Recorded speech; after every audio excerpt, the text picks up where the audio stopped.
Thank you for hearing this morning, Tarana. Friends, so with these beautiful words and great message of this Tarana, we are here rather celebrate this moment, the very big session of this very hectic and enriching deliberations in this 3-day research workshop on dissertation for masters in social sciences. Uh, of course, this has been done with great efforts, with great dynamic leadership of the head of the department and great efforts of Dr. Vivekanand. And a few moments earlier, we were discussing, and I'm sure that the students have learned great things, great lessons out of this workshop. So let's proceed with further with rest of this valedictory session. I now request Dr. P. H. Jolly, as the department, to offer what we are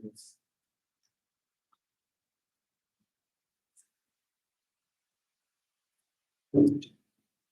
Good afternoon.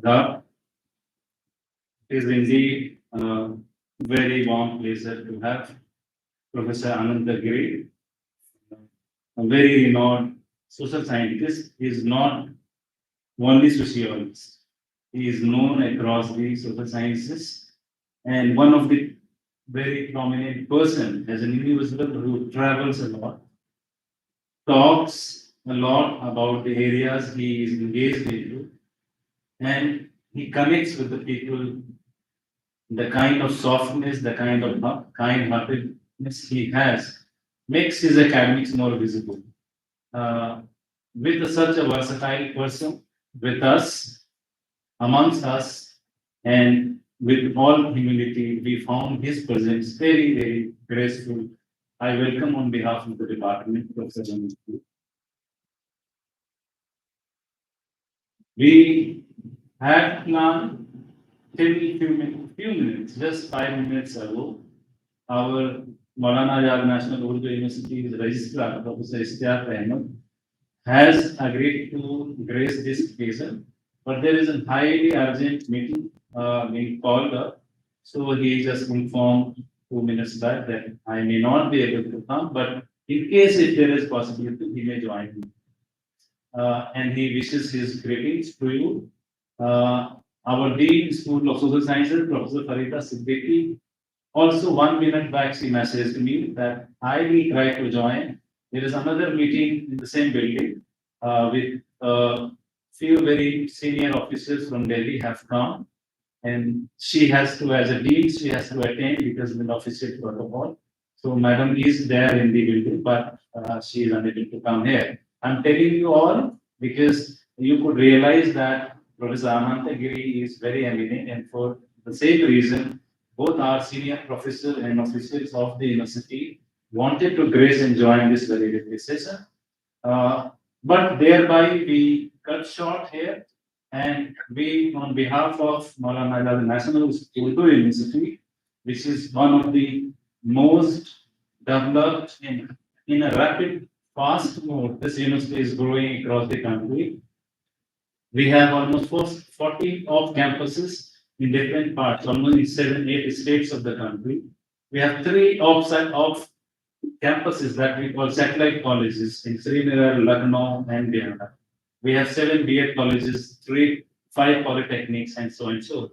In the last 25 years, this university is growing like, and with a very limited resources, but the full funding and support comes from the government of India and the Ministry of Education. So we feel privileged to have our students are really very laborious, very intelligent and smart. And you have here only and primarily from Masters of Social Sciences, not sociology, but Master of Social Sciences from various departments. And it was from the students community that came up that there should be something like this. And we are just executor. Whatever student demand, we are ready to deliver. And imagine your demand is something that professor from Chennai has come to talk in this workshop. He has been very busy, but then last 3 days he was in Hyderabad. We could not meet sir. Today we wanted to have him very quickly. on behalf of the entire department. I am also very happy to share that this workshop would never be possible without another very vibrant, my colleague and old friend, Dr. Vivekanand Nayak and Dr. Hilal Ahmed. They have been mind and body behind this entire workshop. So I also congratulate them in advance that it is organized. And the base and beauty of the department is that every program is a collective outcome of the department. And this is how our students have shown that they have been thinking that this is their own program. This is the beginning of masters. We will have many things in future about doctoral, postdoctoral, etc. So I welcome all of you again in this. You must feel happy, very relaxed, students, because now this is the end and the last session. With these few words, I'm very privileged. We have been having a lot many online discussions with Professor Gray. Today we have offline after a long time. So thank you for agreeing to come here. We look forward. Over to Dr. Said. Thank you. Thank you, sir. Yeah, definitely a lot of efforts have gone into the organizing this workshop. And Dr. Vivek will tell us the university gave, though it was a reasonable amount, but yes, it was funded by the university. And that's how he treated you very well on this last day with good food. And you must have enjoyed it. Well, with this works, let's listen to the report of this workshop. I'm sure our guest will also like to listen what has gone into these 3 days and what has actually delivered and taught or discussed in these 3 days. I request Hilal to present it for.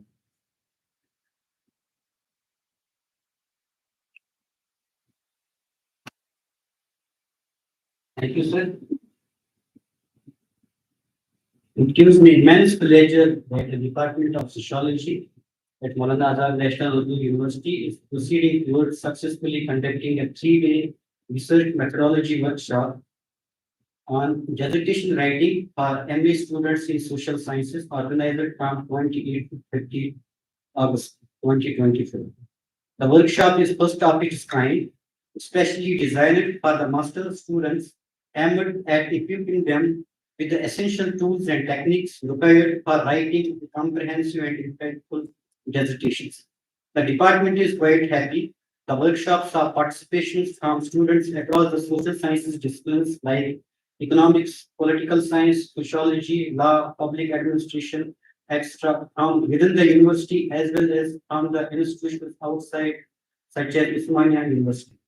Due to overwhelming response from the participants, from the students, participation from the students, the priority was given to the second year postgraduate students who were preparing to undertake dissertation work in the current or upcoming semester for their programs.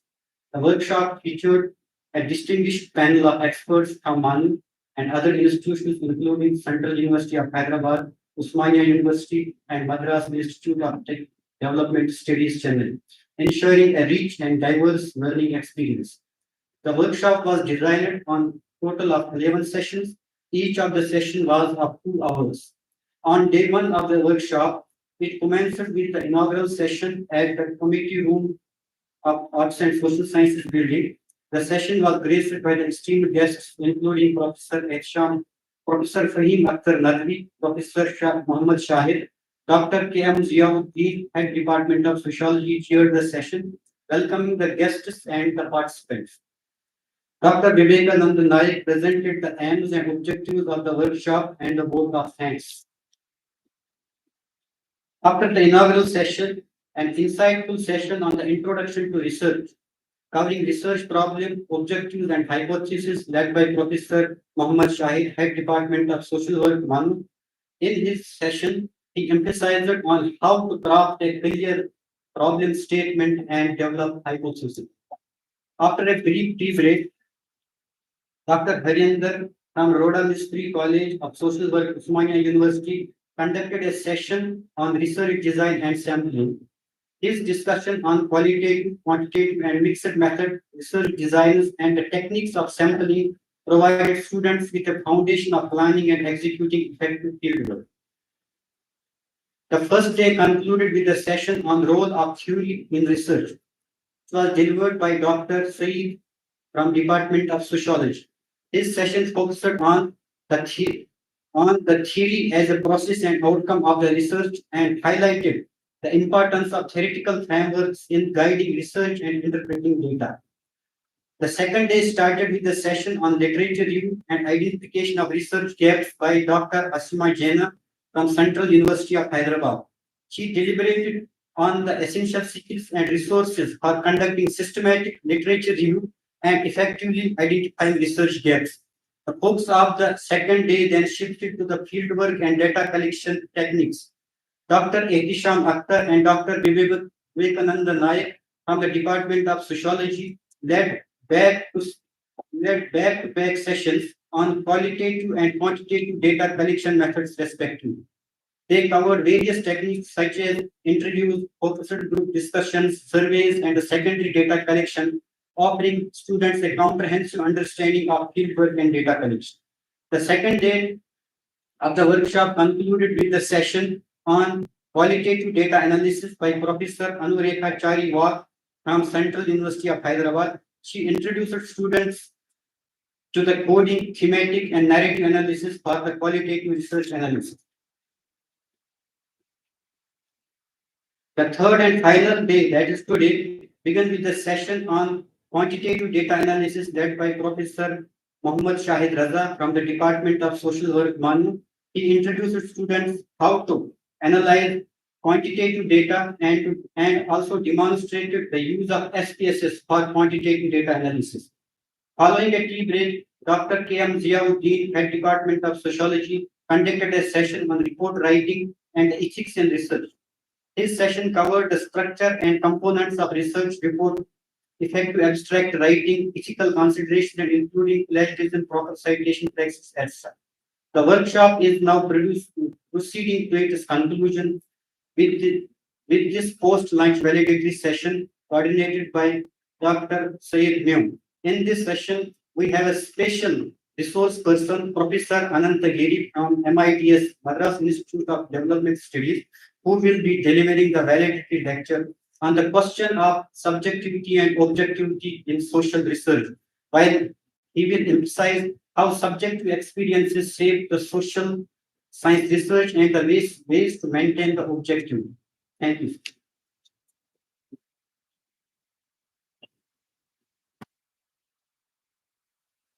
Thank you, Bilal, for presenting a very nicely articulated report. And let me continue the lines that which you brought with. We will have a very interesting lecture now, and this is on the question of subjectivity and objectivity in research. Friends, that is that is sure that no researcher can avoid, struggling or dealing with these issues of objectivity and subjectivity in research. These are the soul and spirit of any research that we undertake. And largely the outcome and even the process of your research depends on these major concerns of research. So we have a very wonderful and very renowned professor to speak on this issue, very pertinent one. Before inviting him, let me give a very brief introduction of him. Friends, Professor Anand Kumar Giri, who is Master in Sociology from Delhi University and Doctorate from the Johns Hopkins University, United States, is presently a professor at Madras Institute of Development Studies, Chennai. Professor Giri has worked and taught in many universities in India and abroad, including Free University Amsterdam, University of Kentucky, Aalborg University, Denmark, Albert and Ludwig University, Freiburg, Germany, where he was Humboldt Fellow. He has also taught and done research at several institutes. He has an abiding interest in writing on social movements, cultural change, criticism, interdisciplinary trajectories, creativity, and contemporary dialectics of transformations, theories of self, culture and society, and ethics in management and development. And in these areas, Professor Giri has extensively published and from very prestigious publications, including Routledge, Palgrave, Macmillan, Rawat, etc. Friends, Professor Giri has written more than a dozen books in Korea as well, and besides writing in Hindi. He has published widely in several national and international journals of repute. He has also traveled widely, as Dr. Zia mentioned briefly, and has lectured in different universities and institutes in India, Europe, North America, South America, East Asia. His contributions to academia have earned him many prestigious awards and honors. Professor Giri was distinguished as one of the 2,000 outstanding intellectuals of 21st century by the International Biographical Center in Cambridge. Along with such commendable scholarly accomplishments, Professor Giri is actively associated and contributed to various professional bodies and academic platforms. He is a member of Indian Sociological Society in New Delhi and Odia Gaveshana Parishad, Institute of Odia Studies in Cuttack, Odisha. He also holds an associate membership at the India International Center in New Delhi. His expertise is further acknowledged. His role as a member of editorial advisory board for 3D IBA Journal of Management and Leadership based in Bangalore. Through his active involvement in these organizations, Professor Giri continues to shape and advance the academic landscape in profound ways. So with these words, I welcome you again, Professor Giri. Now you may come here and deliver your lecture.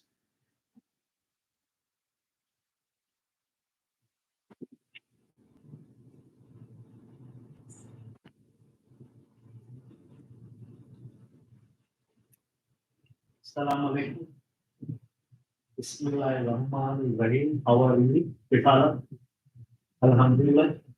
So, what a great joy to be together with Dr. Jia, Dr. Vivekanand, Dr. Saidi, and Dr. Hilal, and all friends whose names I look forward to knowing and interacting with.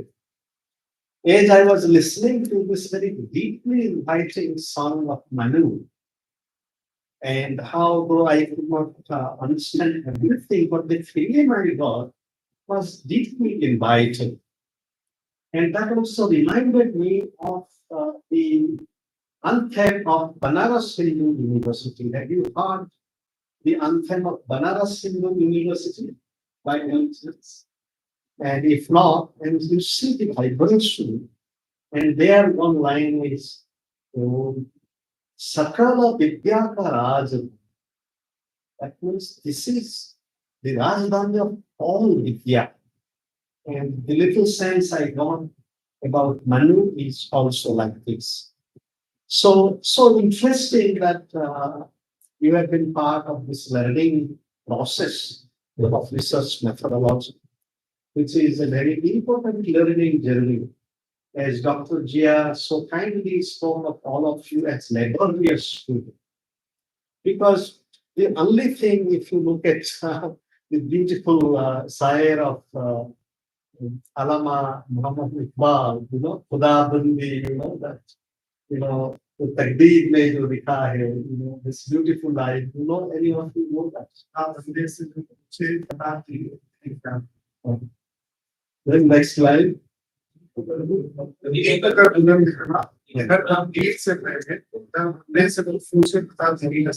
Yes. So therefore, this labor, in fact, research method or research practice, it depends on labor. And that is how that labor also can be cultivated labor, like the role of theory here. Now, theory is not sitting on our shoulder, like there's a beautiful story of Vikram and Betal. If you know that story, and that this Betal is coming and asking a few questions to Vikram, Vikramaditya, the very great king, lot of things to learn with him. And this Betal is sitting on him. And most of the time, our theories are sitting on us as heavy stones which crush us, rather than theory as friends, as co-worker to help us illumine it. So there has been a profound transformation in the very discourse of theory from theory as an unconditional system to be applied to our research to theory as a conditioning dynamics. That means it is dependent on space, time. At the same time, certain kind of non-reductibility of theory is still very important that we must try to learn. Now, I had proposed to speak on the issue of subjectivity and objectivity, but then I thought that I will also bring this issue of transdisciplinarity and philosophy, sociology, and history. So I invite us to this, in fact, these four themes in these conversations, beginning with the issue of subjectivity and objectivity. And so much has been spoken about subjectivity and objectivity. Max Weber himself wrote about objectivity in social sciences, but Weber was deeply open to the subjective dimension of both the subject as well as social aid. But before this is for transdisciplinarity, before I come here, I have been working on this theme of that how do we rethink and transfer subjectivity? And how do we rethink and transform objectivity? Because our conventional notion of objectivity is that subjectivity is different from objectivity. Objectivity is isolated from subjectivity. That is the original sin, or that is the fundamental error. Because in reality, the objective and the subjective are intertwined in very fundamental ways. For example, later on when I talk about philosophy, sociology, and history, and I will come to that, but please listen to this great sociologist named Alan Turing. So I give the example of three practitioners from philosophy, sociology, and history as very inviting practitioners of transdisciplinarity. Or they are practicing their discipline in such a way which is really embodying a sense of transdisciplinarity, means going beyond the arrogance and absolutism of one's discipline. Alan Turing, who has made important contribution to rethink sociology, not as study of social system, but as study of social action, but action meaning the process of subjectivation. That means how individuals become subject in the field of society. But it is not just turning on subject, but how the social field itself, it is really its objectivity is also geared to facilitate the subjects becoming subject. Turing writes, the idea which offers the best vantage point to view my work as a whole, its underlying orientation and transformation it has undergone over a third of a century, is neither a general notion such as action, historicity, or even social movement, nor an historical period such as industrial or post-industrial society. Alan Turing is known for making pioneering contribution to this field. The very idea of post-industrial society, before Daniel Bell from Harvard, Turing had discussed this idea of post-industrial society almost in 1950s, and his whole sociology of social action. Then he writes what really characterizes for him what defines modernity. He writes, what a tendency which seems to me to define modernity more profoundly than rationalization, secularization, or complexity. And what is that tendency? The separation of the universe of objectivity from the world of subjectivity. Isn't it? So this is a profound challenge because we have many structures of objectivity and they are very important in our life. Say university, for example. Now, university, one can look at it as a kind of a dimension of the objective structures, isn't it? But that university as an objective structure, if it is away from the world of subjectivity, then that becomes a preaching, isn't it? It becomes just a mechanical entity of rules and regulations, which instead of helping us to become students of Vidya, knowledge, or what is called as Ikra, education in the Quranic, Al Quran, Ikra. Therefore, the Vedic to know, Veda means to know, isn't it? And Ikra is the language, the word which occurs the most in the Quran. So our institutions of knowledge are meant us to be the students of Ikra and the Vedic understood in that way. But most of our institutions, because of the separation between objectivity and subjectivity, they have become end in themselves and they have become dead end. So, therefore, how do we rethink objectivity, first of all, as not away from subjectivity or not pursuing subjectivity? It is in that context, Amartya Sen has built up a very interesting idea of positional objectivity. We say that what we call as objective, from the positions we are, now our positionality also shapes the way we understand the dynamics of objectivity. If I am a woman, then my positionality as a woman, it shapes the way I look at law, for example, or look at family. And if I'm an Islamic woman, for example, a Muslim woman or a Dalit woman, that also adds another interlinked layer to my positionality. So to this, Amartya Sen had written this essay 30 years ago, Positional Objectivity. Thinking about it, I felt an inspiration to take it further in two directions. One is how the positional that is there, it is also a moving positionality. That means the positions that we are born with, when we move across positions, then it becomes transpositional. So therefore, in this journey of objectivity, my positional objectivity as a woman, for example, now when I come to the university or and then my position as a woman, I interact with other male students, and here Professor Andre Bete has a very related interesting challenge. He says that it is one thing to define marriage from the point of view of women, but another thing to assert that marriage should be defined only from the point of view of women.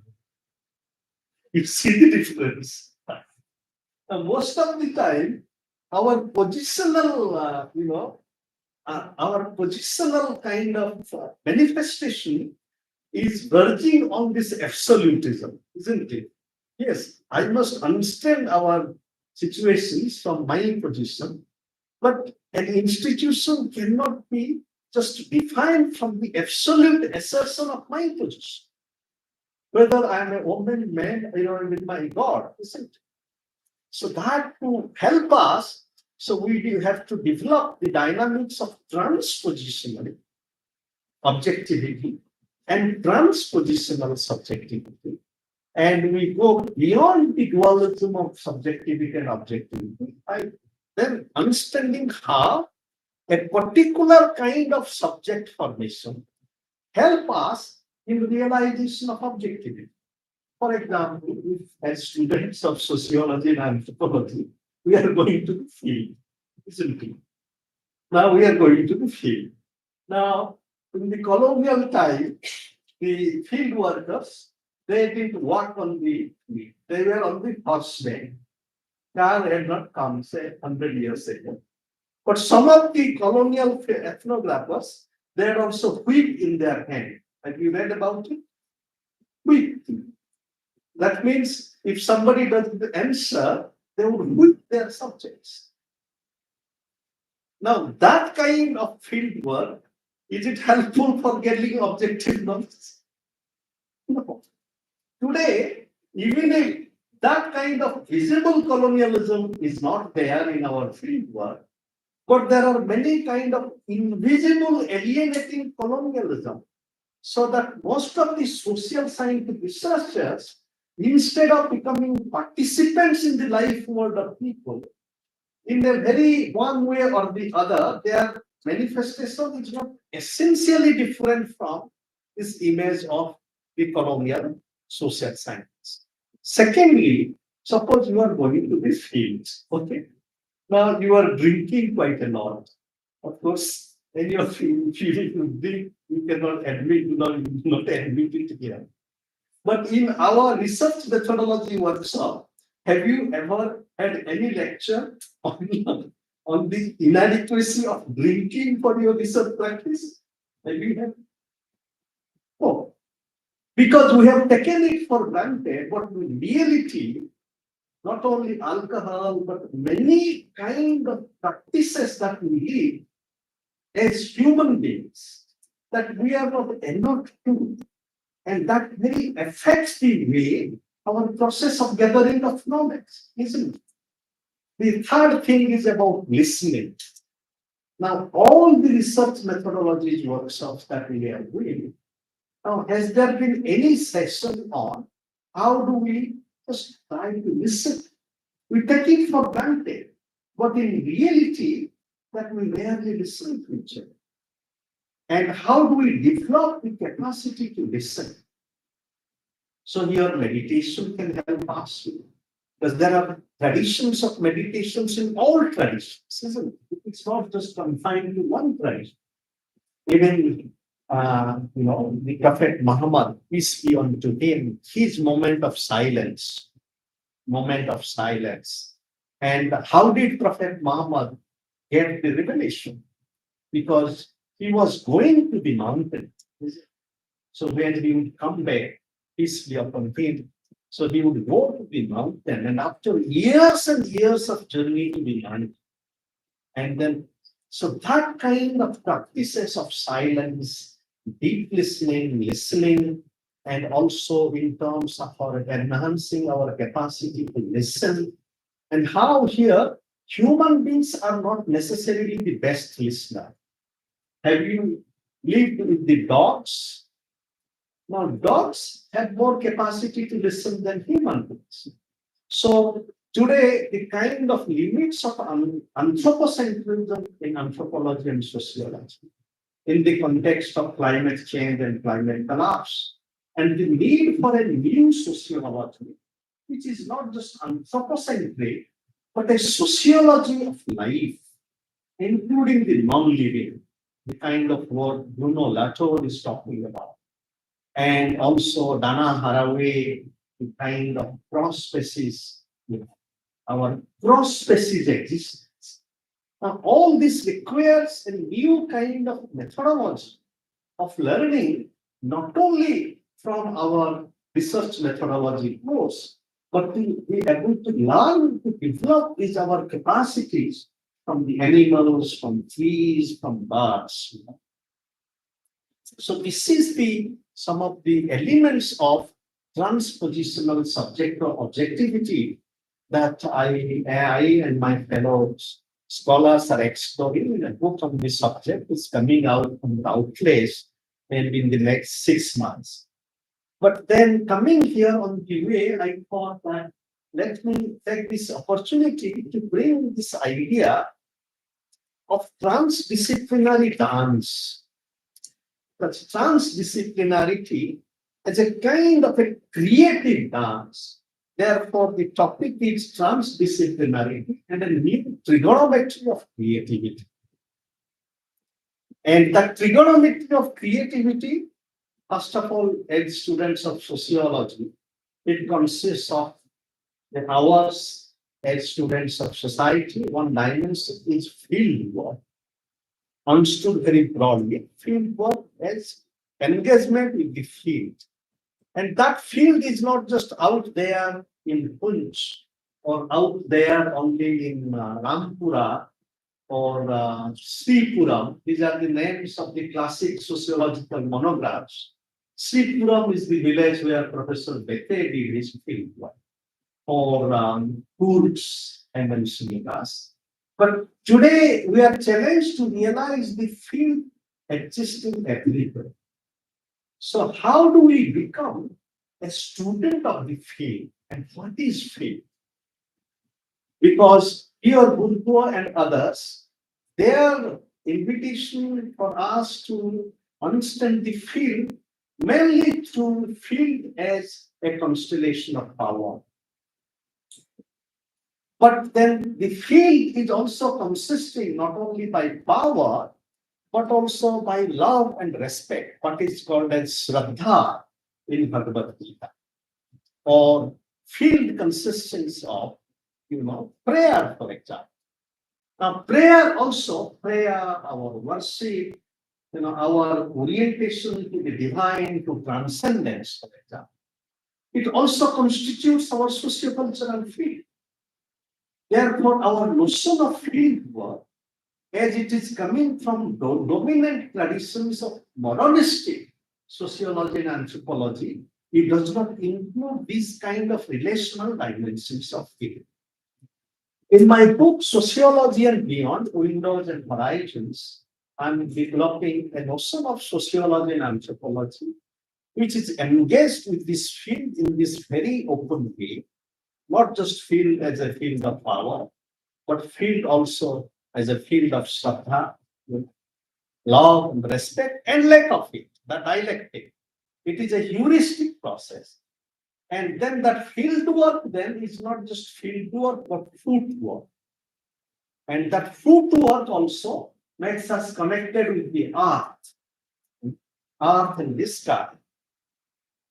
So as we move along, therefore, this idea of the field trigonometry of creativity consisting of field work and foot work, sociological, in its manifold sense, including sociology, anthropology, literature, and also historical. Because you know how important the dimensions of historical and historicity, not only as a discipline, but for sociologists also. You might know that there is a very vibrant field of historical sociology, and so this is the trigonometry of creativity. That trigonometry of creativity also is facilitated by a dance of transdisciplinarity. Because transdisciplinarity, as it is related to interdisciplinarity, most of the time it has been thought about in a very, very innocent way. That is, I am a sociologist, I'm doing some research.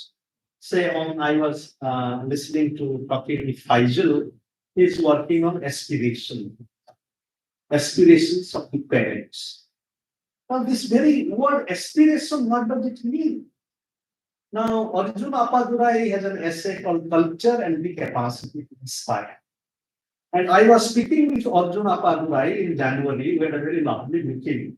Then I was asking Arjun, yes, but when you are using the very, very interesting process, Aspire, do you realize that it also has a spiritual dimension? And as kind and as self-critical he is, said, yes, he said that, but I didn't feel confident to explore that. And I also told him your other work, for example, on language and thinking, and therefore the point is aspiration also is also a word, spiritual journey, So therefore, how interesting is that when we are focusing on a theme like aspiration, which has a sociological dimension, but that aspiration is cultivated in ways, for example, you aspire this, like in a romantic way. You have seen many movies, like Hum Dua Rakhte. You have this aspiration, and then what you do, you are coming to the masjid and you are bringing your aspiration as a prayer. So therefore, transdisciplinarity is not just enough to talk about say talking about aspiration as psychology and sociology, but that kind of also fundamental border crossing that needs to happen, where my journey as a student of social process, beginning with my disciplinary training as a sociologist, also in the process it gets spontaneously transmuted that I do not always carry the burden of the baton that I am sociologist, I am sociologist, I am sociologist. But today, the self-identification of sociologists still, you listen to a sociologist, and they would say that the sociology is the most important discipline in the world. Isn't it? Isn't it? I am coming from another seminar, and there it was, the same thing, But when I listen to a conversation like this, I also said that there is a girlfriend and a boyfriend, and the boyfriend said that I'm the most handsome person on the earth. And today, if you look at the disciplinary self-identification, has not gone anything beyond that elementary sense of very elementary ego identity. So today, therefore, no matter what kind of interdisciplinarity we talk about, or as it is spoken in the new education policy, transdisciplinarity, it requires at the same time many-sided practices. And this is what transdisciplinarity I want to talk about. Now we will come to the slides, please. Here is a very important writer. You might have read this book called The Little Prince, the great French writer. And he has a book called The Wisdom of the Saints, in which he is writing, if you want to build a seed, do not drum up the men together who divide the work and give others. Instead, teach them to yearn for the vast and endless sea. Now, we realize that as students of society, we also need the craftsmen how to build the sea. That is the research methodology, isn't it? At the same time, how do we cultivate this yearning for the sea in the desert? Next. So transdisciplinarity has been debated for decades, but it calls for further creative and visioning. For Prince freedom, transdisciplinarity is a counterfactual normative idea which allows us not only to imagine and conceive as yet lacking meaningful interrelatedness of various disciplines, but also to pursue their transformation and mutual orientation in a committed and active way with a view to realizing more closely such relationality. Transdisciplinarity calls for new vision and practices of reflective, transformative, and courageous boundary crossing practice. That means how, as students of sociology, how do we become part of boundary crossing? For example, poetry, literature, philosophy. And that gives me an occasion to present this poem. As I was listening to the song of Manu, I thought of this poem. This poem goes like this: Rohon, Khuda, and Bhagavan. And I invite you to join me in join with this line like this: Rohon, blessing of God. This is an Urdu name. I am a commerce guy, but a lover of literature. Our priest had named him Rahman. We made it Rihan, a river of blessing between Urdu and Sanskrit. Khuda and Bhagwan, flowing freely in the mountains of Sikkim. This is where this poem was written for Rakesh Haslet, Provost and Teacher of Commerce, Sikkim University, Gangtok, April 5, 2019. And this is part of this book of poems from Alphabets of Creation, taking God to pay. So continuing the conversation then, The next slide. So practice also has a hermeneutic and interpretative dimension, and transdisciplinary cultivates transformative practice. Pragmatism has both an immanent and transcendental aspect. So this paragraph points to a few things, and I would put it simply like this: that if transdisciplinarity is a practice, like the way we are doing disciplinary practice, like we are studying sociology. Similarly, transdisciplinary learning also involves practices. And what kind of practice we take? And that is a pragmatic dimension. For example, pragmatically, suppose in our university, there are just a lot of transdisciplinary dialogues, if it happens, and we join there. Suppose a theme, like it is happening today in the literature department. But how many sociologists are involved there? So I think we take a theme, bring not only social scientists and humanities, but also build natural scientists. Because the little conversation that is taking place between humanities, literature, and social science, however little it is, but there is no dialogue between natural science and social science.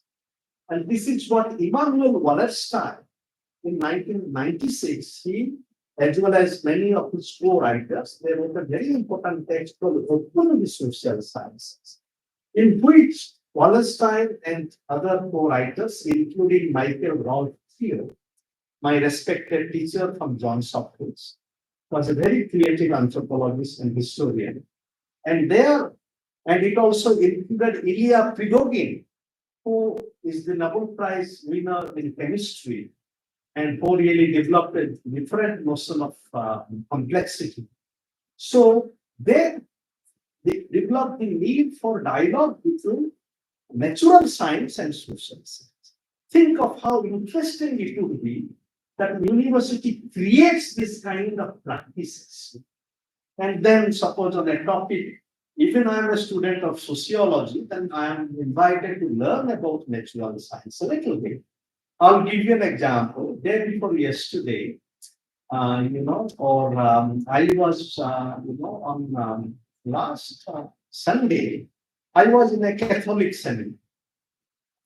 And then the next Monday I was there. Tuesday, I read from the press that IIT Madras is hosting an international conference on computing. I just read about it. And I could not resist myself, because the problem with me, as with many other kids, that you feel the pull of attraction, which even you cannot deny. They say it's called a madness. And there is a very beautiful song by the Bouts of Bengal, and the song goes like this. Ora ora, nakal pagal, asal, nakal pagal, sakal, they say. That means the fake made people are everywhere. You can join me. Ora ora, nakal pagal, sakal, they say. Nakal pagal, sakal, they say. Asal pagal, kothai. That means the fake made are everywhere. But where is the real made? But whether fake or real, somehow we feel maddened. And so, in that kind of a spirit, I came to the computing conference. And from the seminary, Catholic seminary, to the computing conference. And luckily, I found my way, and I was very lucky to be part of the last session, where there was an interesting panel discussion on computing. And then I listened to it, and then I just felt inspired. One of the speakers said that the next frontier of civilization is not AI, but cloud computing. And then, inspired by that, I just thought of bringing this idea of computing, technology, and the issue of civilization. And then, so moving on then, so this practice of transdisciplinarity requires practices. Suppose you are studying sociology. If you establish friendship with a natural scientist, just friendship. And over, cup of coffee, tea, or the kind of discussions you are having. So it requires that. Moving on. Then it also requires our ability to move across disciplines and across time. Because today our picture of disciplinary fixity, that I am a sociologist, you are a philosopher, that was not there 150 years ago. Emile Durkheim also was a great, he learned his philosophy, isn't it? But have we learned our philosophy? No, because we have been trained as sociologist is somebody who is not philosophical. We have been trained in such a way, so we have been made to think that to be a good sociologist, you should be away from the philosophy. I have heard some great sociologists making such statement, but it is not necessary. In order to become a good sociologist, we also need to develop our philosophical capacity. So, our present time temporality.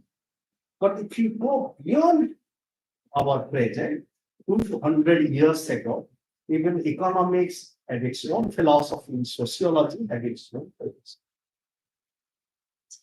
Then I here talk about that if you look at modern science, Newton proposed a modality of science, and most of social science has been Newtonian rather than Goethe. Because in Goethe, the science had much more relationship between science and poetry and subject and object. And Professor J.P.S. Uburoy, and the great thinker, who also was an anthropologist, sociologist, he has written very insightfully about it in his many books, including Science and Culture in 1978. Moving on, then next one, the next one.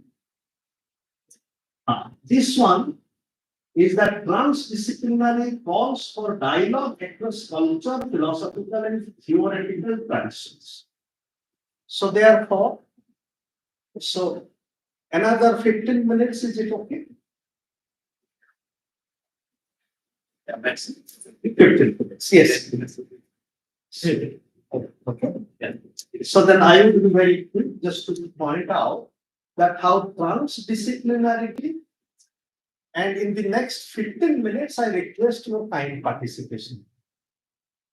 We began late, and then I am grateful to you for our project. It is not that you are listening to me, we are both of us referring ourselves. So then, this transdisciplinarity then involves also trans-civilizational dialogues. How? I will give you an example. For example, as sociologists and political scientists, we focus on power. But what is the meaning of power? Like, does power mean only to exercise your will against the will of the other, as Marx has said, spoken? Or power also means, as Hannah Arendt would say, to work in concert with each other. And then I bring the idea of Shraddha again from Bhagavad Gita, which means love and respect. And that is correspondence in all traditions, including in the Quranic tradition, Islamic tradition. So therefore, transdisciplinarity, as we are focusing on a theme and object of study like power, when it becomes part of trans-civilizational dialogue, then we cultivate a much more possible hermeneutics and heuristic, which is much more possibility as sociology, a study of the dialectic of power and Shraddha, without assuming that power is all powerful or Shraddha is all powerful. It is just a heuristic input. Then we have to develop this notion of transdisciplinary festivals, and that how song, dances, think of, economics and sociology, how we can write about these things in a way that it will really excite the imagination. Because today we are still prisoners of a very rigid disciplinary architecture. With this, very quickly, I want to give you the example of transdisciplinarity via philosophy, sociology, and history. Now, I talk about philosopher Karl Otto Apel. Karl Otto Apel was the doyen of post-war philosophy in Germany. Born on March 1592 in Düsseldorf, Germany, he passed away on May 15, 2017. I came to meet with him in his home in Niederhausen. I took the train from Frankfurt and got down at the nearby train station. I was very tired. I watched the beautiful setting sun behind the hills. It was a great experience. I ate my leftover lunch from Heidelberg station, from where I had started my journey, and slept on the bench in the station. Right at 5:30 p.m., Professor Apel arrived on the platform to receive me and take me home. So then my meeting with him, and then we talked together, and he told me about himself and his work. For him to read and do philosophy was to be born anew. Apel was in high school during the Second World War, and he joined the German army. After the end of the war and knowing fully the horrors of Nazism, he was attracted to democratic ideals, which in turn propelled him to study philosophy. To be with philosophy was to be a new person breaking away from the horrors of the past. Though he wrote his PhD thesis on Martin Heidegger, in the course of time, he got attracted to cross-currents of American philosophy, especially to the works of Charles Sanders Peirce and his multiverse of pragmatism. Building on Kant and Peirce, he developed the philosophy and vision of transcendental pragmatics, which is an important border crossing between continental philosophy and American pragmatism, contributing to the democratization of philosophy, politics, self, and society in post-Nazi, post-war Germany. This is just one paragraph of my conversation with Karl Otto Apel. So let me now come to Alan Turing, whose work I was referring to. As I have already mentioned, Turing was a very different kind of sociologist. And my meeting with him, for example, first of all, his idea of subject, what does it mean? Subjectification consisting of becoming a subject despite pressures to the contrary by the forces of state, community, and market. To be a subject calls for one to say no to both the dictates of market and community.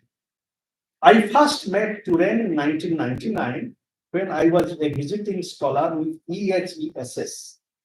I shared with him a paper of mine on development ethics, in which I argued that ethics of development needs to be accompanied by aesthetic visions and practices of development. That means ethics of development includes both the ethical and the aesthetic. I had also written a paper on Amartya Sen called Rethinking Human Well-being, a dialogue with Amartya Sen, which I had sent him, and then that attracted him. So Alan Turing also is an example of a sociologist who is very sensitive to the philosophical and the historical. Then my final example, or my final, participant of dialogue is Ranajit Guha. You know about Ranajit Guha. And just 5 minutes, please. And this is how it begins. My God is a poet. How does a mother who has hit her son express herself? What language does she use? How do we express the utmost sadness of being? We would have to reach beyond lies where godliness exists. This is what Ranajit Guha told me in a conversation that myself and Professor Badrinarayan Tiwari, presently director of the Central Social Science Institute, and at that time he was a visiting fellow at the International Institute of Asian Studies in Leiden, as I was in Amsterdam. And we both came to meet with Professor Ranajit Guha, who was also a visiting scholar in Leiden. We sat in front of his home in Leiden and we spoke about it. And he tells about this idea that God is a poet, for example. And you know about the many-sided, deep work of Ranajit Guha. Time being short, I am not able to present everything. But what Ranajit Guha told us, for example, his writing, he told us in our conversation. I used to read linguistics. I was doing painting. I was an economic historian. I spent 20 years on learning. I found economic history unchallenging. I was interested in ideas and became interested in nationalism. The Indian Marxists were debating the mode of production. I knew this would pass. And then he goes on to many important aspects, including, he says, that academic intellectuals are the least inventive. Our intellectuals are not poets and painters. Academic intellectuals are backward. Subaltern studies does not drop names, but let us not glorify the success. We must be aware of the criticism that Panchu, standing for the common man, makes, but that does not mean that we would have to be led by Panchu on reflecting. We have a problem in India, it is the problem of critique. But from Kant, it is the age of critique. In the old monarchy, there was no dissent. Critique is a new word that we get from enlightenment. Reproduction of capital requires criticism. Culture is post-feudal, but in India, in every phase of culture, pre-capitalist feudalism is still prevalent. Subaltern studies is an attempt in the direction of criticism.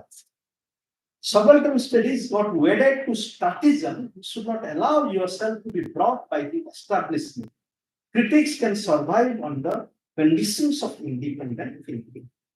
And many important insights, but I would just, with Guha, I would just conclude with this theme that Guha, Partha Chatterjee, in his introduction to Guha's collections called The Small Voice of History, writes, Guha called for a radically different way of writing history so that it was able to validate the experience and the emotions of most oppressed groups in society.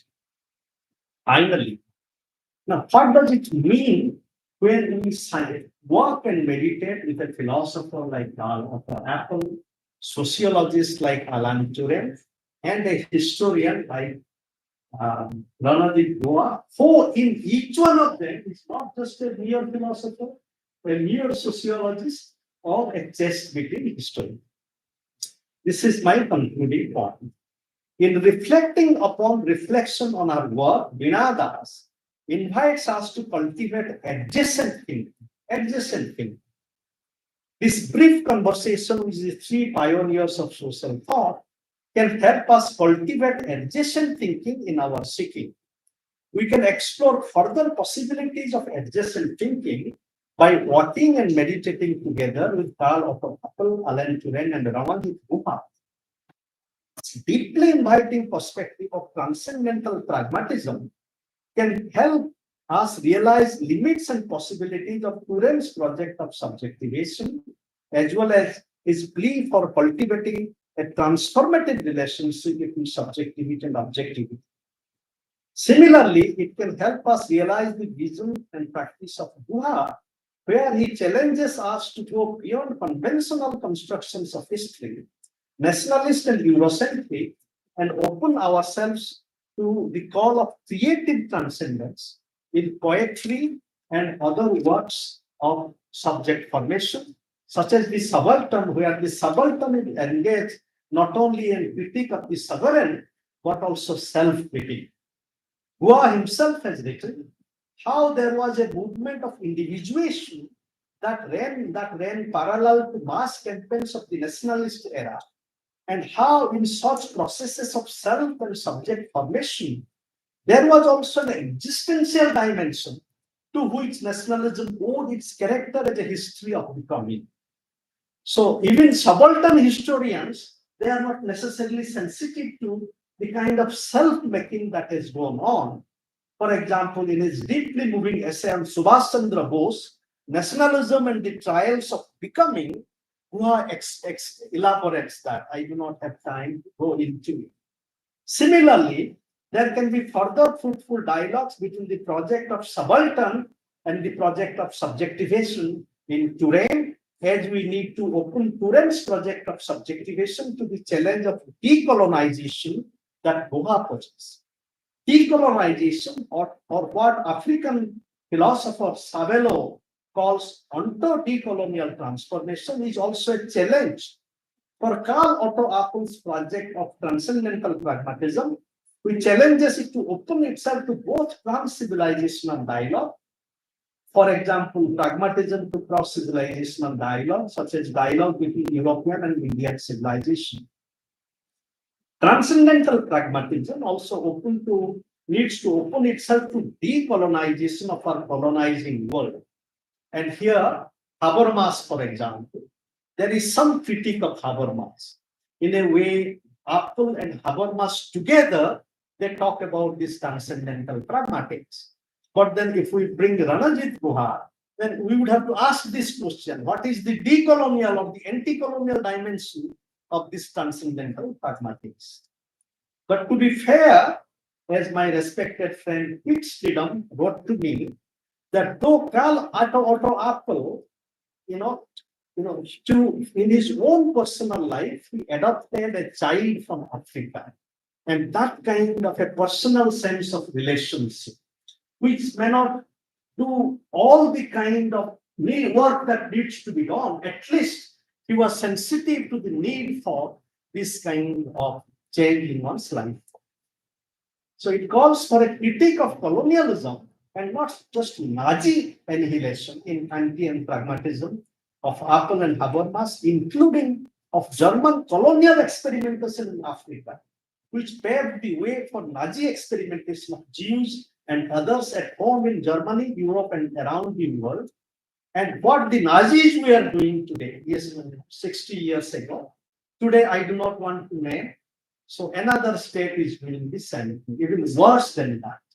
And there was a question posed: did Hitler cut off the taps of the water when a city was occupied? This was a question just. And instead of becoming too sensitive about it, just remain with that question.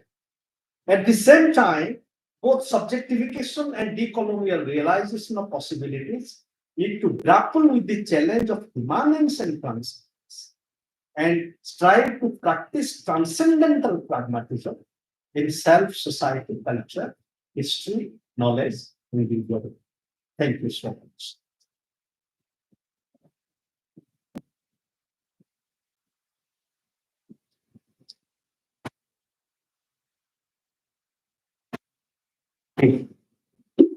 Thank you, sir, for such a wonderful lecture.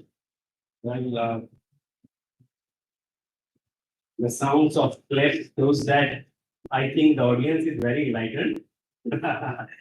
Hence, this is really very important to understand all these issues, debates, which Professor Lee has raised related to the issues of subjectivity and objectivity, the issues of transdisciplinarity.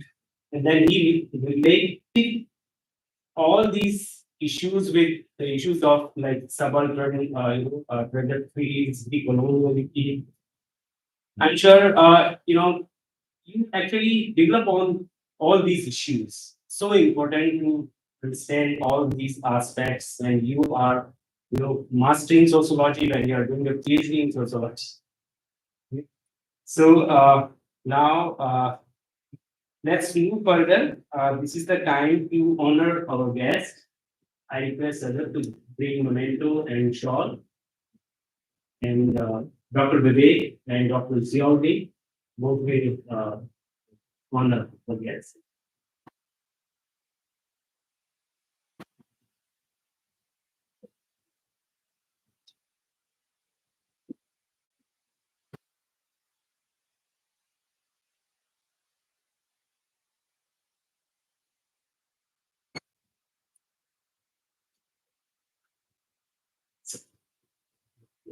Memento.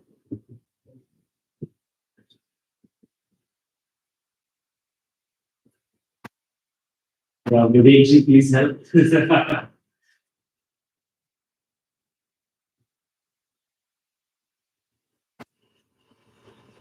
Memento. Thank you, sir.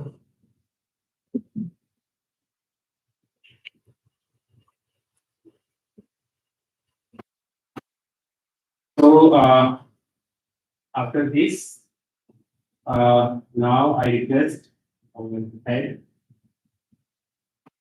KMCRB, to present concluding remarks. So,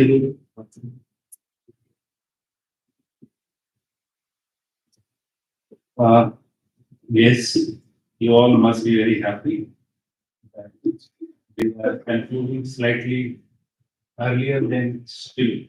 हम कुछ वक्त पहले खत्म कर रहे हैं और मैं आपके सब्र का इम्तिहान नहीं लेना चाह रहा था, इसलिए हमारे गेस्ट, हमारे रेस्पेक्टेड गेस्ट से गुजारिश की कि इसी वक्त में हम इसको खत्म करें. Sir was talking about something which needs, I'm sure, at least one semester coursework for all of us. The journey of sociology, the journey of anthropologists becoming sociology, and sociologists should break the boundary of being sociologist. Being sociologist is the most problematic and toughest job we have been doing without thinking that this is creating a lot of problem for ourselves. So one message, एक message हमें जो मिला कि हम sociologist और social work, political scientist या economist होने का जो पूरा मुगालता लेकर चलते हैं, हमें उसे ईगो के कॉन्टेक्स्ट में देखनी चाहिए, हमें उसे सब्जेक्ट के बाउंड्री के कॉन्टेक्स्ट में देखनी चाहिए और सब्जेक्ट की बाउंड्री कैसे खत्म होगी, इस पूरे मरहले को दूर करने के लिए we need to study subaltern studies, we have to study German philosopher, हमें गांधीज्म भी पढ़ने की जरूरत है. और बहुत खूबसूरत प्रोफेसर गिरी ने कहा, आप पोएट्री भी पढ़ें, आप लिटरेचर भी पढ़ें, और पोएट्री लिटरेचर ही है जो हमें अपने सब्जेक्ट के बाउंड्री से बाहर ले जाता है और सब्जेक्ट को देखने में मदद करता है. अगर आप किसी खूबसूरत इंसान को देखते हैं, वो मर्द हो, औरत, लड़का हो या लड़की हो, मर्द नहीं कहना चाहते हैं सामने, boy, and so you have to move beyond your subject. You have to talk about poetry. You have to use the sense of emotions. You have to use all sensory emotions, right? So this is crossing the boundary of any subjects. अब इन subjects को देखने के लिए हमें subaltern studies भी पढ़ने की जरूरत है. प्रोफेसर गिरी ने कहा सब्जेक्ट की बाउंड्री टूटने में सबाल्टर्न स्टडीज ने भी काफी मदद किया है. The way he was taking, for example, Agra के ताजमहल को बनाने में सिर्फ एक शख्स का नाम लेते हैं, या इस इमारत के बनाने में सिर्फ हम लोग सेकंड वाइस चांसलर का नाम लेते हैं, लेकिन क्या हम लोगों ने उन मजदूरों को याद किया है जिन्होंने इस इमारत को बनाई है? इसके लिए हमें पढ़ने की नजरिए बदलने पड़ेंगे. सोशियोलॉजी में हमें डीकॉलोनाइज करने की जरूरत है. तो ये हमारा कॉलोनियल पर्सपेक्टिव है, वो कैसे डीकॉलोनाइज होगा? ये तभी होगा जब आपने सब्जेक्ट के एनवायरनमेंट में, सब्जेक्ट के आसपास अपनी एक्सपीरियंसेस के एतबार से देखें. सब्जेक्ट को भूल जाएं, अपने डिसिप्लिन को भूल जाएं. और इसीलिए जब प्रोफेसर गिरी ने कहा उनके किसी एक दोस्त ने अफ्रीकन चाइल्ड को अडॉप्ट किया, इसमें भी आप कॉन्टेस्ट कर सकते हैं कि एडॉप्शन कॉलोनियल है या इंडिजिनस है या ह्यूमन सोसाइटी का हिस्सा है. आप हर एक मुद्दों को अपने तहजीब, अपने कल्चर के कॉन्टेक्स्ट में देखते हैं, तब हमें समझ में आता है वो सब्जेक्ट हमारे लिए कितनी रेलेवेंट है. मुझे तो हर कॉन्सेप्ट कॉलोनियल दिखता है जब तक कि हम उसे सवाल नहीं करते हैं. मुझे इंडिविजुअलिज्म, जो खुद को इंडिविजुअल कहते हैं, वो पॉलिटिकल और कॉलोनियल दिखता है, क्योंकि कुछ ऐसे समाज जहाँ पे इंडिविजुअलिज्म की कभी कोई गुंजाइश ही नहीं थी. हिंदुस्तान के बहुत सारे कल्चरल पर्सपेक्टिव में आई कभी नहीं था. It was all we and together, right? So how we became from we to and standing very strongly about becoming I is also a question. And perhaps these kind of discourse, जिसे आपको बहुत पढ़ना पड़ेगा, काफी संजीदगी से देखनी पड़ेगी. देखने के बाद मुझे लगता है इस सीरीज ऑफ लेक्चर्स को डीकोलोनाइजेशन के प्रोसेस से गुजरना पड़ेगा और वही नॉलेज परखी हुई नॉलेज मानी जाती है. I am sure Professor Giri that our students will take this message. In fact, I also consider one of your students by the kind of philosophy, spiritualism, and sociology you bring together through the writing you have written. And recently, when I was reading one of the very brief but detailed idea how Professor Giri has been writing about his life, shared by Patrin Randir, that makes a lot of sense. हमें हर एक जीता जागता वो शख्स जो लिख रहा है उसको जरूर पढ़नी चाहिए. उसके जरिए एक खास बात जो मैं सीखता हूँ कि you connect with the person, you realize that who is he or she, right? The moment you connect with somebody, you feel there is an emotional connect with the third person, and that emotional connect will help you to understand the subject much easier, much better, and help us to grasp those knowledge to our research processes. And that was the purpose of doing this technology. So, with all these grief, I feel very privileged and be part of your audience, a listener, and who wish to have you more in future at various platforms. The department is always very happy to have a guest like you. So thank you so much. With this, I hand over this the last session, the concluding session, and the last few words to our team, Dr. Said, so that it finishes to the end of the session. Thank you, everybody. Thank you, sir. Friends, we have 2 more steps to go. Observations. Observations. Should we invite? Or you are sharing? Listening you, it's like for me, Frederick Nietzsche, God is dead. The moment of that is probably demolition of moral thinking, of morality. It's new paradigms. So the transdisciplinary is like that. So demolishing all those, and then you realize so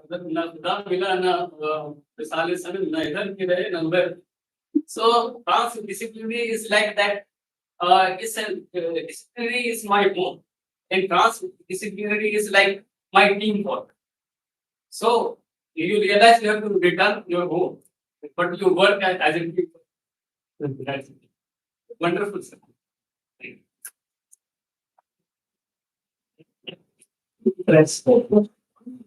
Thinking of what people see your home. Because हमारा जो उसकी बोलते हैं the very beautiful song from the there self is the same which are those very discipline on with your home that you can be something itself. At the same time, okay, I'm just get happen. Very important question because the home that is there, the world is also our home. But the feeling of the home and the world that Tagore wrote about in his novel, Amartya autobiography, A Home in the World, and think of the first pilgrims. Now, when we are in pilgrimage like us, that journey is also not a home. Just to add to your thought, that transdisciplinary is that kind of a touch in that sense, that it is a learning thought. Our journey itself, that team spirit, that is also a home.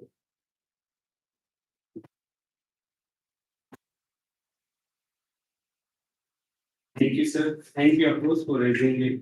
It's an observation. Okay, as I was saying, we have 2 more stops to go. We'll honor dignitaries and we'll distribute certificates, and then we'll close with vote of thanks. Right. So with memento, we'll honor our head of the department first. Yes.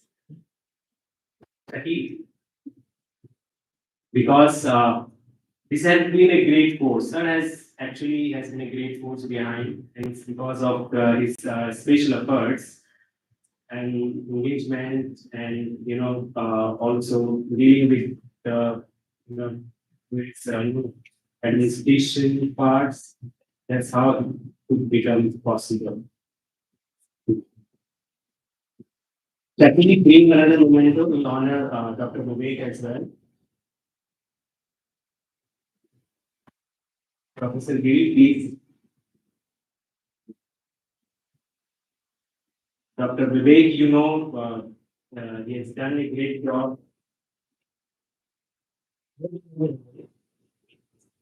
Hilal, for Hilal, yes. Hilal, please.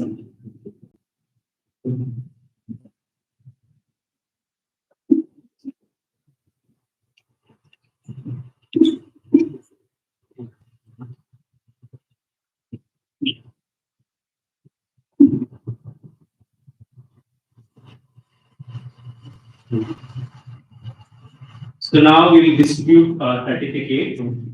Professor Giri will give those certificates to the participant. I will call the name. Marta Venkateshwari, please.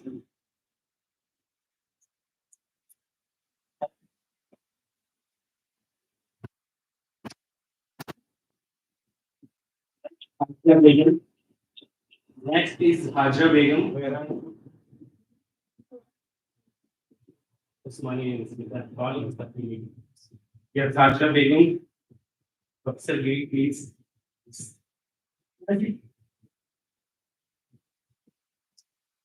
Next is Mr. Hussain. Mr. Hussain.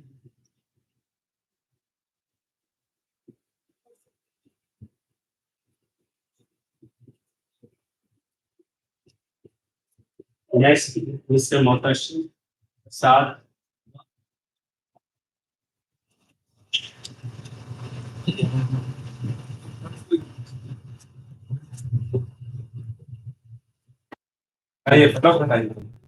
Next, Khalida B.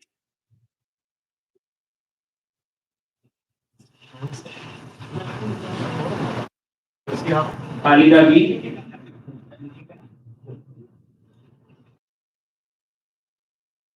Next, Sirat Jan.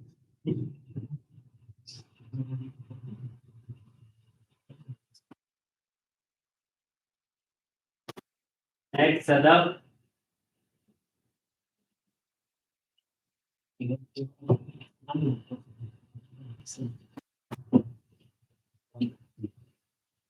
Next, Roshni Khatun.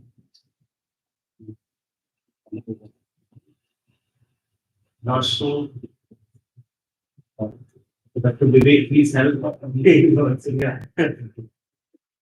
Next, Rufia.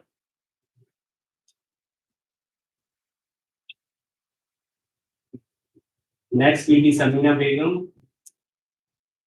Samina.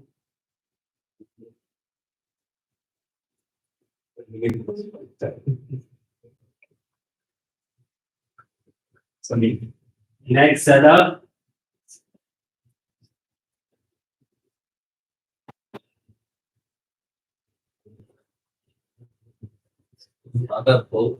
Next, Madiha Gurda.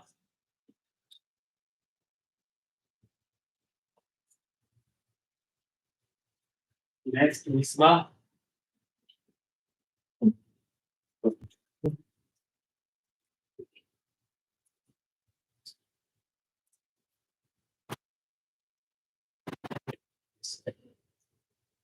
We are Asif Ali.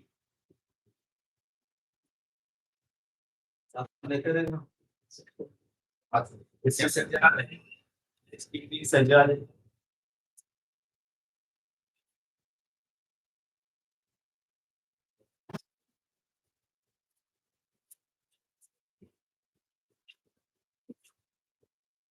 Next will be Muhammad Mustafa Ali.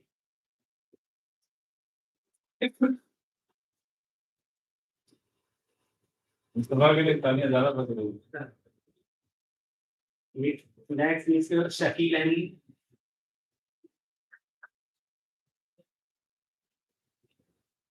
Next will be Mr. Ghulam Mohammed Afzal.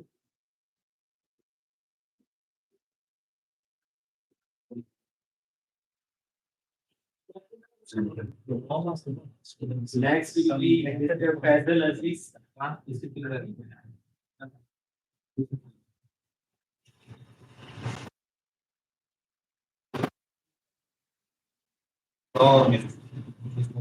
Next, Shakil Ahmed. Next, Mubashiruddin Faruqi. Next, Mr. Ghulam Abbas.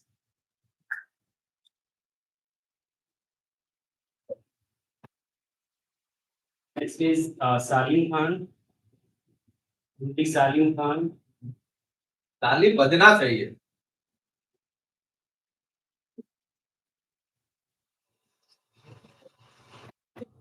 Next, Mr. Mohammed Rafi.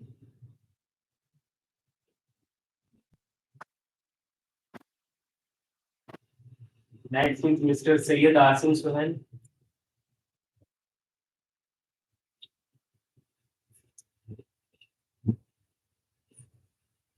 Next is Mr. Mohammed Irshad Kir.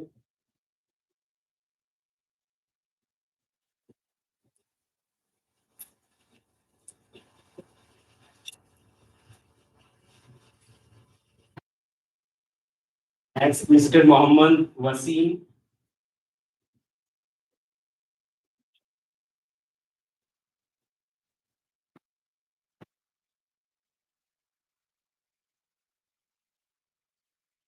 Mr. Niyaz Ahmed.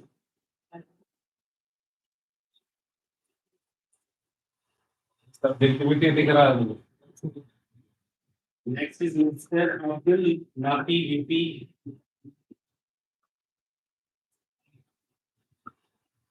Next, Mr. Noor Alam Khan.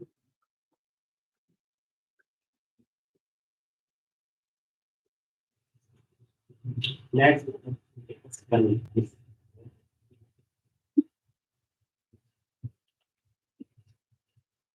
Hajrul Nisa. Hajrul Nisa. Hazira Nisa. आइए आइए चल.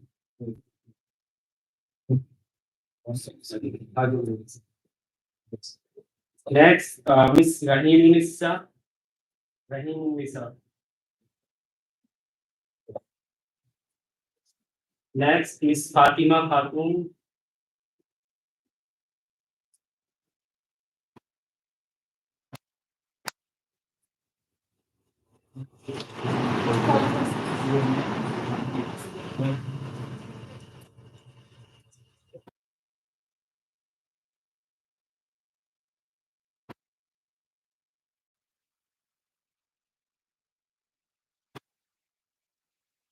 Sama Akram, next. Next, Miss Sania Khatun. Sania. Sania है.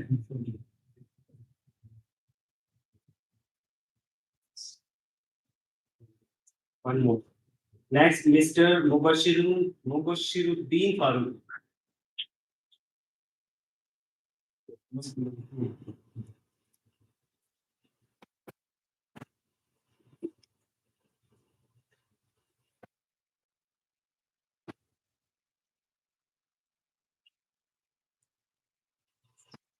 Now, one just small moment to honor our non-teaching staff. I request Imtiaz, please come.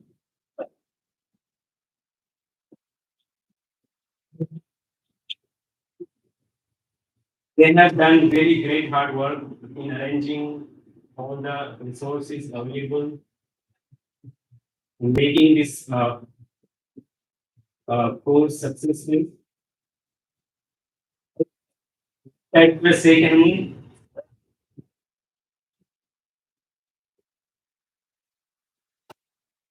Jake, you all know, and he's very active. It's a very, yes, please. I'm very really happy. इस बार खुशी का इजहार जाहिर नहीं कर सकता हूँ. 18 साल की करीब लगभग मेरी और इंडिया साहब की सर्विस यहाँ पे हो गई. लेकिन कभी भी ऐसा मौका नहीं रहा कि एक नॉन टीचिंग स्टाफ को स्टेज पे बुला के इस तरह से इज्जत नवाजी गई। ये पहला मौका अपनी पुतली साहब को जो अपने साथी में है विजय सर, कई साहब को जो आदमी है वो हर वक्त ये करते रहते। आपका काम वर्षा बहुत सक्सेस रहा है। अभी और मिलेगा लेकिन मिलेगा।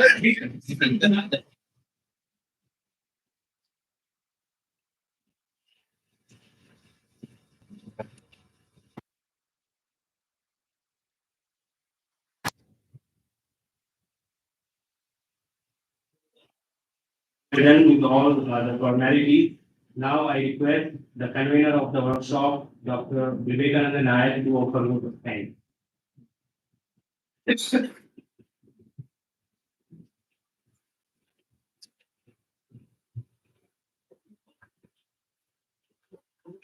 Thank you.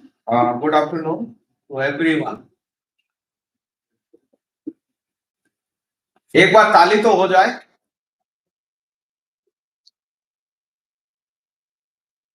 मुझे अच्छा लगा लास्ट 3 दिन से आप लोग यहाँ पे है, लेकिन लास्ट 1 मंथ से हम लोग है काम में बिजी, ठीक है। और सबसे आई थिंक सर 2 मंथ से आनंद भी बिजी है। ये हम आ रहे हैं, मानू आ रहे हैं, मानू आ रहे हैं, तो उनको देखकर हम लोग डेट फिक्स किए थे। एंड ये अच्छा बात है कि सर आए हैं। वोट ऑफ थैंक किसको देना चाहिए? जो मेहनत किए हैं डायरेक्टली और इनडायरेक्टली। और यहाँ पे आप जानते हैं कि 3 दिन सेमिनार चल रहा है हमारा यूनिवर्सिटी में, एंड VC साहब is very much busy with that. Even register साहब, डीन मैम, सारे लोग बिजी हैं, एंड पॉलिटिकल साइंस में भी है, सारे डिपार्टमेंट में मालूम में आने का बाद ज्यादा बिजी दिखाई दे रहा है। And I must thank to vice chancellor साहब एंड रजिस्टर साहब। उनका वजह से हम लोग यहाँ पे है, क्योंकि एमए में कभी भी डिसर्टेशन का व्हाट्सएप नहीं हुआ था, और उन लोग को हम लोग को कुछ फाइनेंशियल असिस्टेंट, मतलब पूरा फाइनेंशियल असिस्टेंट दिए, कुछ नहीं फाइनेंशियल, पूरा असिस्टेंट दिए। और इसी वजह से एडमिनिस्ट्रेशन का सारे लोग को शुक्रगुजार हूँ, और खास कर VC साहब और रजिस्टर साहब, फाइनेंस ऑफिसर, ठीक है। और सेकंड जो आते हैं हमारा हेड साहब, आप लोग भी पढ़े होंगे, बहुत अलग अलग जगह पे काम भी किए होंगे, लेकिन इतना डायनामिक हेड कभी नहीं देखा था। मैं भी 17 साल नौकरी किया।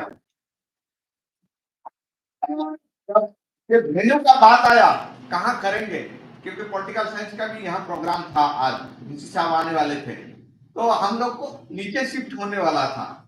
तो लास्टली हम बोले कि हमारा कमिटी रूम में ही करेंगे, तो फोटो कैसे अच्छा आएगा। तो रात हमारा हेड साहब, उनका माम, मतलब उनका बेटर हाथ जाकर पर्दा खरीद कर लगाए। तो उन लोग को कितना सोचते हैं, आप लोग को इतना अपना घर जैसे, अपने बच्चे जैसे सोचते हैं। तो आई must thank you head of the department, and very dynamic, not only in terms of काम में, लेकिन सोच में भी उनका बहुत अच्छा है। एंड उनको तो बहुत धन्यवाद, क्योंकि मुझे तो इसमें खड़ा होना नहीं था, हिलाल साहब को खड़ा होना था, और बाय मिस्टेक शायद उसी मीटिंग में मैं बैठ गया था, और मुझे बोले आप भी इसमें जुड़ जाइए।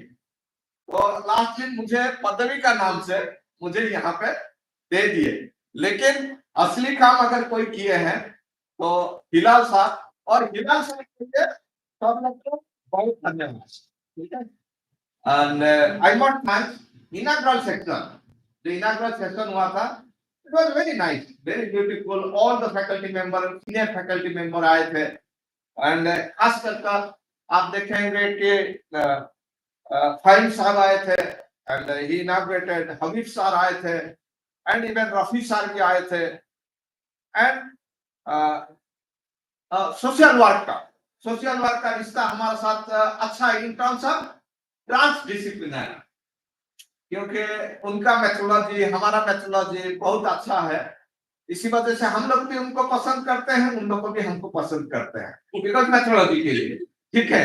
And we have different identity, but आज पर मेथोडोलॉजी इज कंसर्न हम लोग को बराबर है। तो उनका हेड साहब आए थे और साहित्य राजा सर और साहिद साहब जो उनका हेड है वो आए थे। हम लोग को बच्चे लोग को अच्छा से they delivered a lecture. Even today, आप देख रहे होंगे कितना बढ़िया से सही राजा सर लेक्चर डिलीवर किए। Even in the inaugural session also, Professor Said, the HOD of the social work, he delivered a wonderful lecture. What is social research? Introduction to social research. कितना अच्छा से एक सिंपल लैंग्वेज में आप लोग को समझाए और हम भी समझे क्योंकि हम भी बैठे हुए थे, ठीक है। देन बाकी जो बाहर से आए थे आप देखेंगे कि हैदराबाद सेंट्रल यूनिवर्सिटी से डॉक्टर असीमा जेना आई थी। She delivered on review of literature. और मुझे लगता है हम थोड़ा सा आप ओए रुपया, मैं जानता हूँ तुम बहुत हंसती हो, ठीक है लेकिन थोड़ा सा ध्यान रखो, ठीक है। जो मुझे लगता है डॉक्टर असीमा का लेक्चर अच्छा था और काम में आएगा क्योंकि आप लोग जब उनका साथ फोटो ले रहे थे तब पता चल गया कि लेक्चर अच्छा होगा तो फोटो लेंगे आप लोग, ठीक है।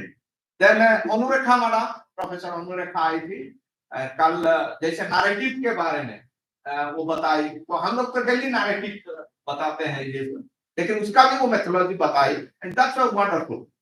And I must thank Harinder ji को कोई नहीं भूल पाएगा जब तक हाथ आपका है और ठीक है, क्योंकि वो आप लोग को थोड़ा बहुत एक्सरसाइज कराए हैं। तो थैंक यू हरिंदर सिंह। एहतसाम साहब को भी कोई नहीं भूलेगा क्योंकि सबको राउंड टेबल में बैठा दिए थे और क्या डिस्कस कर रहे थे आप लोग जाने और वो जाने, ठीक है, क्योंकि सबको काम करा रहे थे वो। एंड सबसे वंडरफुल सेक्शन मुझे लगा था क्योंकि theory is very tough and theory and research and Shahid साहब ने बताया। देखिए साहिद साहब बच्चे कितना आपको पसंद करते हैं, ताली से पता चल जाता है, ठीक है। So it was a very wonderful lecture because he took from Calper Parson, Robert Merton, and बड़े-बड़े हस्ती का नाम लिए and he made it very simplified. जो कि PhD स्टूडेंट उसको समझना उनके लिए जरूरत होता है, but he delivered very simple way.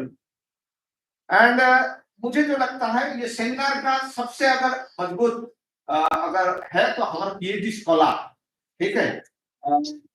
PhD scholar के बारे में क्या बताएं, क्योंकि उसमें तो देखो हमारा पॉकेट तो हर टाइम फटा रहता है, तो पैसा में ले तो मेरा नीचे ही गिर जाता है, मतलब खर्च हो जाता है। तो वहां पे भेजा बैठा हुआ है, उसको मैंने बोला कि सारे इंचार्ज वही लिया, ठीक है, फाइनेंस हो सारी चीज का जिम्मेदार वो लिया, उसको फाइनेंस मिनिस्टर बना दिए थे। एंड इवन सलीम कोशिश कर रहा था उनसे 25 रुपया लेने के लिए, लेकिन इट वाज नॉट पॉसिबल, ठीक है। तो I think the wonderful work वो मेरे लिए भी अच्छा है, इवन हमारा को कन्वेनर हिलाल साहब के लिए भी अच्छा है क्योंकि हिलाल साहब खुशखबरी के लिए जा रहे हैं, तो मुझे ही वो बिल भाग जमा करना था।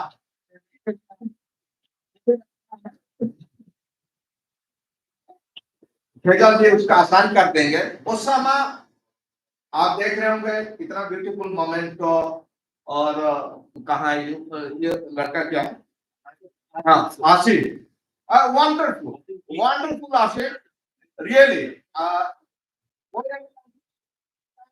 टेक्नोलॉजी का आदमी है लेकिन टेक्नोलॉजी में इतना आगे है। आप देखे होंगे कि हमारा बैनर हेड का भाषा से जानते हैं, ग्रुप में छोड़ते रहते हैं, लेकिन इतना बाकी जगह पे इन लोग को अट्रैक्टिव है। बहुत सारे लोग होर्डिंग लगाते हैं लेकिन हमारा होर्डिंग इतना बेहतर है, हमारा सर्टिफिकेट बढ़िया है। और जो बनाए थे इवन हम लोग सोचते थे बाहर में हमारा स्पेस मिलेगा कि नहीं, लेकिन हमारा वो बैनर लगा हुआ है, स्टैंड भी लगा हुआ है, जो कि इतना बड़ा बड़ा कॉन्फ्रेंस हो रहा है, 5-5-6 वाइस चांसलर आ रहे हैं, बट स्टिल वो आपको वो आपका काम देखकर आपको जितना खुश नहीं है आपको गर्व है, ठीक है।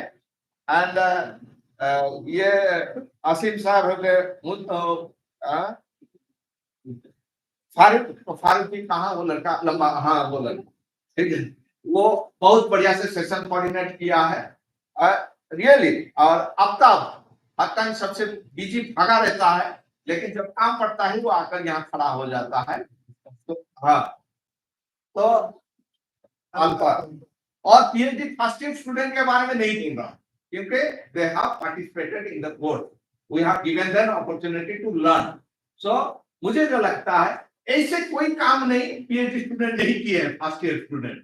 भाई हाथ यार उठाना है, यार उठाए भाई, मतलब चाहे हम सब काम किए हैं। तो I think so we have got a very dynamic students हम लोग को मिला है, तो मैं बहुत खुश हूँ इसी वजह से। तो लास्टली जो कहते हैं ना, अंत भला है तो सब भला, ठीक है, तो और आनंद भी आए तो सब कुछ भला, ठीक है। तो friends, अब देखे होंगे कि लास्ट डेज है, even though we have a financial crisis, लेकिन हम लोग को अंदर से तो दुखी रहते थे, हम लोग कोशिश कर रहे थे कहाँ से कुछ करें, लेकिन हम लोग तो चुराने वाले नहीं है, तो कहाँ से पैसा लाएं, ठीक है। तो खाना अच्छा था, आई think so you might have enjoyed, क्योंकि आप लोग का ताली से हमको पता चल गया कि आप लोग खुश है। सो आई वांट थैंक मीडिया वाले, क्योंकि प्रेस हमारा रिलीज होता था, and my office staff and my colleague, हमने मिलजुल कर काम किए हैं, टीम वर्क है, कोई इंडिविजुअल नहीं है। मैं जैसे बताया ना, मैं मीटिंग में बाय मिस्टेक आया और मुझे नाम सिर्फ पदवी के लिए थोड़ा सा मुझे कुछ किया है, काम पे हिलाव किए हैं और मेरे साथ किए हैं, क्योंकि मैं ये यूनिवर्सिटी में नया हूं, तो मेरा कॉन्टैक्ट नहीं था कि वो कॉन्टैक्ट बनाए, सब कुछ किए, सारे काम हेड को क्रेडिट जाता है। तो I want thank all the student of this university, even though हम लोग लंच नहीं दे पा रहे थे, फिर भी वो सब बैठे रहते, और आपकी जगह पे मैं होता तो नहीं बैठता।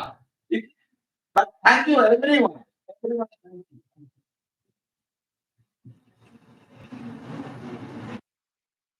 सो विवेक साहब जो कह रहे थे पदवी के लिए ये हमारी साजिश थी कि उन्हें वहां बुलाया जाए, उसके बाद जिम्मेदारी जाए। विवेक जी और हिलाल के लिए आप लोग एक आखिरी में जोरदार तारीफ। मुबारकबाद दोनों को, आपने बहुत ही शानदार कॉम्पिटिटिव वर्कशॉप ऑर्गेनाइज किया है। आप यकीन करें कि आने वाले दिनों में बहुत वर्कशॉप होने वाले हैं।